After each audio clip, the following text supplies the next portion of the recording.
Ano mga guys, yung pagkain nila mga guys, ilagyan ko na yan ng yung ginawa ko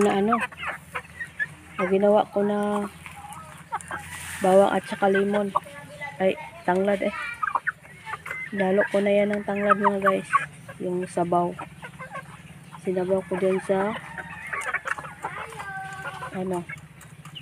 pagkainan nila. Feeds yan mga guys, may halong kanin na tutong tsaka kanin, ay tutong na kanin at saka saging.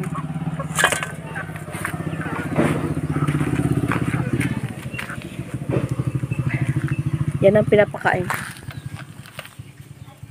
Galing lang, nakalat na yung pagkainan nila. Yan mo lang. Kainin din naman nila yan mamaya.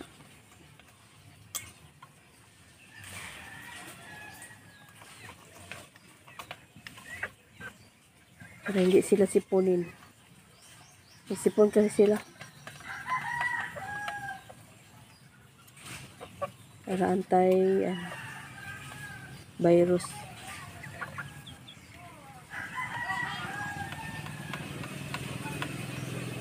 Kain sila ng maayos. Hindi sila magkasakit.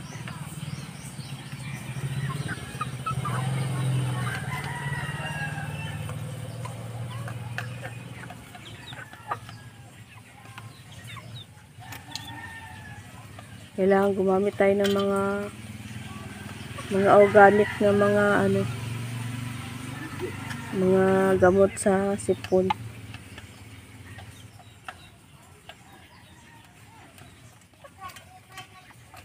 Para hindi tayo magastos palagi.